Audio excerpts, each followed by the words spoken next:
Recording live from 3, 2. Recording live from 2. Count them 2 locations. This is Past the Rock. I am Patrick, and as always, I'm joined by Caesar, aka C's. Dallas Mavericks, after tonight, will have their third Great White Hope franchise cornerstone player. Yeah, Maybe. Speaking of overplayed bits, Great White Hope. It's time to move on. It's not a real thing. It's so funny though, and just the idea of the Great White Hope.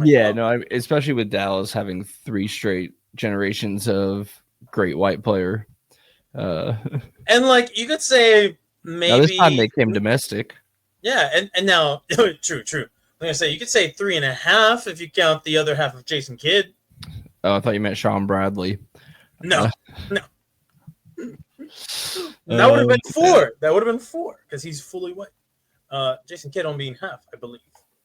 I think. I don't know. I just know there's a little bit of that in him. And then I mentioned that in another separate group chat, and they're like, "What about Steve Nash?" I'm like, "He wasn't the cornerstone franchise player. Never was gonna be the cornerstone franchise player." If Steve Nash still panned out like he did in Phoenix, but Dirk still panned out the way that he did throughout the entirety of his career, he's still not going to be the cornerstone. It would be like a Stockton situation. Yeah, it'd be like 1A, 1B. I think most of us think of them, most of us casuals at least, think of them on the same level as far as they were just worked so well together kind of thing. Yeah. I mean, it would have been, I think, a 1A, 1B, but B being Steve Nash and A being Dirk. Maybe. It's hard to say. One would be controlling the offense more as in terms of running it. Well, yeah, but I mean, we already solved that. It's generally going to give you more attention. I mean, yeah, to some extent, but we know who would be putting up the buckets and making the clutch shots. Dirk is the scorer for sure. Yeah. But yeah, we're on basketball, so it's without our resident basketball expert. We'll at least mention that the Oklahoma City Thunder survived, got through Game 7, and won their first title. More than survived. They kind of thrived at the end there. Well, yeah, and obviously the Halliburton injury early in Game 7 makes a difference. The Pacers kept up through halftime, but missing that guy, you're probably not going to win a whole game. Yeah, I mean, especially not in the finals, not when everything's on the line like that. If it was a regular season game, who knows? There's not as much sense of urgency to try to, win the whole damn thing. And I should mention, because I'll never forget where I was sitting at a Chuck E. Cheese watching the game on my phone as Halliburton falls and starts pounding the court. I just got little kids running around me screaming.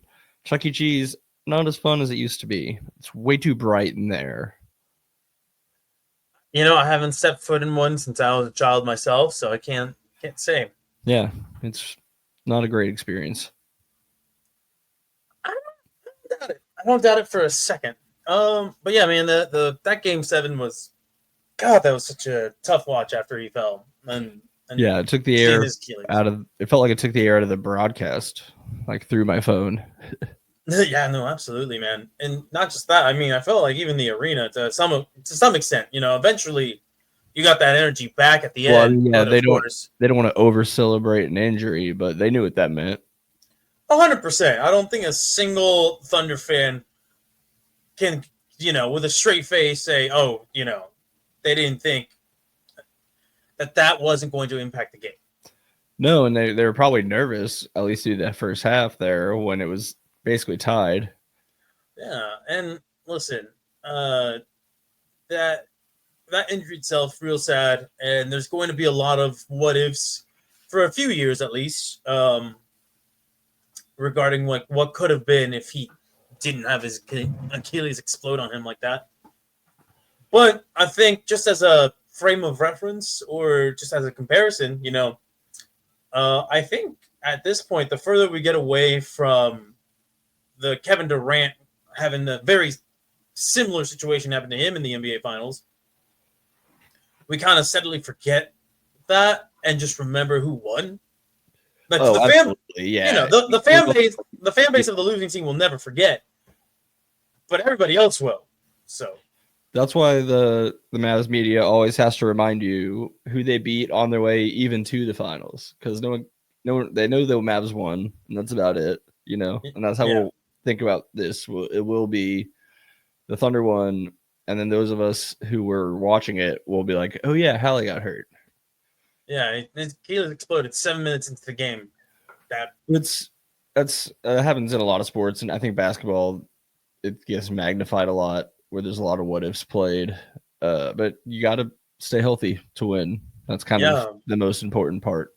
And for anybody wondering, I guess if you stay healthy and you're bad, you're still not going to win. But yeah, and the problem is, it's when he suffered that calf strain, it's like, hey man, we know that he wanted to gut it out, and I think 9 times out of 10, I think most pro athletes would say you have to do it. I think in that situation, and I think a lot of people maybe in like the medical side of things would be like, you probably shouldn't have done that at all, considering that we are learning now more and more, as general population, casual sports fans, learning more and more that, hey, if the calf is injured and you are putting a lot of strain on it, a lot of people forget or unaware the Achilles tendon itself is what connects your calf to your ankle. It relies on the calf.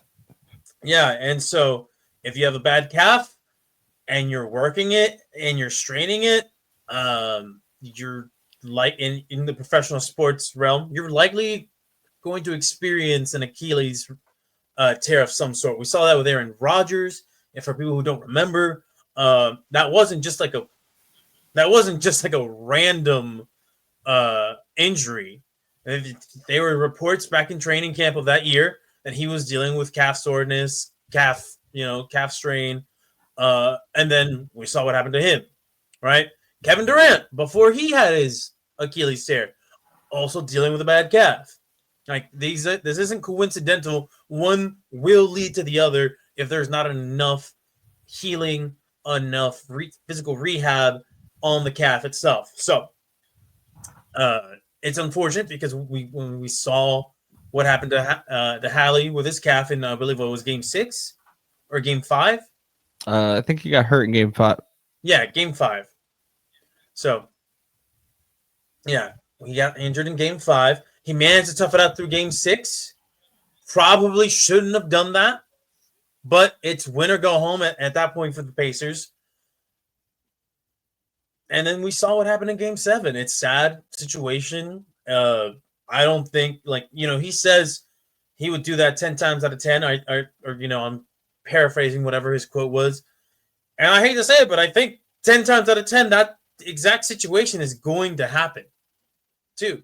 And that's more of a kinesiology thing, more of like a biomechanical thing where, hey, a lot of the movements, especially of the younger generation of NBA athletes, they're really sudden, quick twitch, and they put a lot of strain on the calves, the ankles, the knees. And sure, it's explosive. It's, it's building like shortcuts to getting to the rim. It's also fast tracking injury, right? So we're seeing this a lot from like the newer generation of players. Their legs are a little bit more fragile in that regard, especially if they rely on that quick first step. They're doing things, they're taking shortcuts in a way that is bad on the body. Now, I probably can't explain it in a way that somebody who studies that, works in that field can, but I can give you at least a general idea of what is happening here. Yeah, I mean, I think most people are going to have some kind of experience. That should get real quiet. It did get a little quiet, and there was like a small delay between the visual and the audio on your end, but hey, technology, am I right?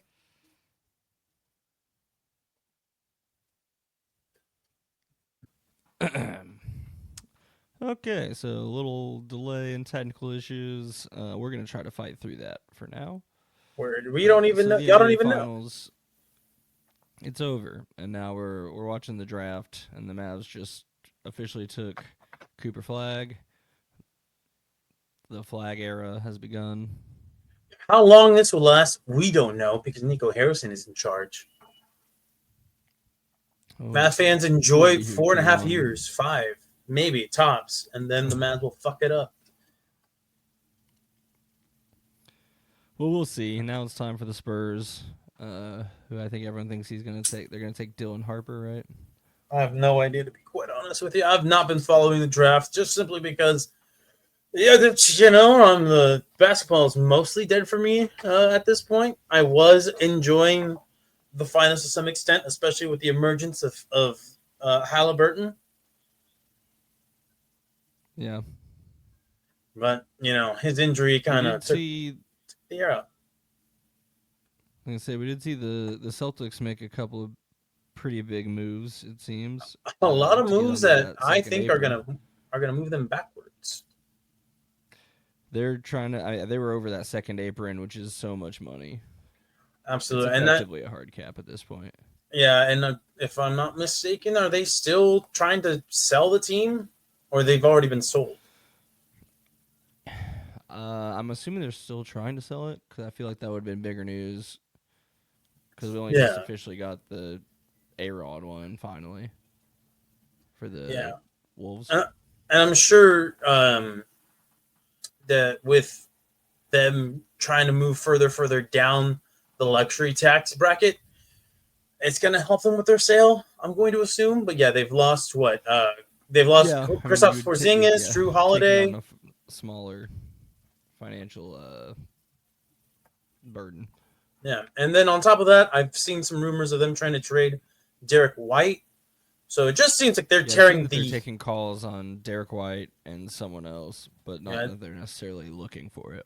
Yeah, no, it just seems like with those two, Drew Holiday and Kristaps Porzingis, like you are taking two cornerstone support pieces away from Jason Tatum. You take away Derek White as well, who's really great for them in a supporting role. You're stripping that team bare, and I love it. Celtics, do it. I don't care for you to be successful. I want you to fail. I think they're probably just seeing how to retool with draft picks around these other guys and hoping that works before they completely blow it up. Maybe. I mean, they're gonna have to, especially with the new CBA, essentially handicapping. Well, handicapping teams in the sense of like they're not going to be able to spend so much. Dylan Harper from Rutgers is now a San Antonio Spur. I was like, what the fuck was with the horns? Okay, fair enough. Wait, am I at the right time of the recording? I'm just kidding. Yeah, am I at the right time of the recording to start swearing? Yeah, we'll be all right. Word. Anyway, yeah, man. It's with this whole new CBA, which is not very player friendly. I'm like, man, okay. Well, we're going to start seeing a lot of teams really going to have to go out of their way to improve their scouting departments and get a good idea of, how to better use those second round draft picks, how to really scout in the G leagues in Europe for, affordable but productive players that, aren't going to command giant salaries. So you're going to see a lot more of this for sure. I wouldn't be surprised, if we see for example, keeping it local, the Mavs. Listen, AD is probably not here for a very long time, especially now that you considered Kyrie Irving just got a contract extension. Somebody else just got signed. To 3 years? Yeah, it's a 3-year. I'm not entirely sure what the if it's like a 2-year plus a player option or a team option, or if it's just 3 straight standard years. Should have probably looked that up before I started mentioning it, shouldn't I? I got you. But yeah, they've had two contract signings here. One for Kyrie Irving and the other one for Daniel Gafford. So Gafford got an extension. And so I'm thinking, all right, well, I know the fucking owners, make money hand over fist But geez, I don't think they're the type that want to go super high into the luxury tax either. So someone's going to be expendable.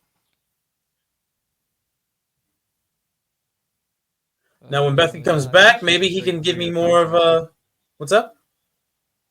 I believe it's just a straight 3-year contract. Oh, nice. But yeah, I'm sure when Bethy comes back, he can better educate me on how this might play out for the Mavs in the long term. I don't, because he might have a better understanding of the cap than I do. That's for sure. Well, I think their jobs got a lot easier landing that number 1 lottery pick, so 100%. All right. Sure. They'll be a very mediocre basketball team. That's what that's gonna happen. But yeah, we'll keep an eye on the draft as we do this. But that might just about wrap up our NBA talk. I mean, maybe the rundown says you want to talk about asterisks. I did move that to the third quarter because the second point on there isn't a real one. So, all right. I mean, yeah, we can mention that later on in the show. But yeah, I think that's what we're gonna do. We'll wrap up basketball talk here, and then we'll move into the second quarter. In just so much of not a lot of time. Stay tuned for NFL collusion talk, baby. This is Past the Rock.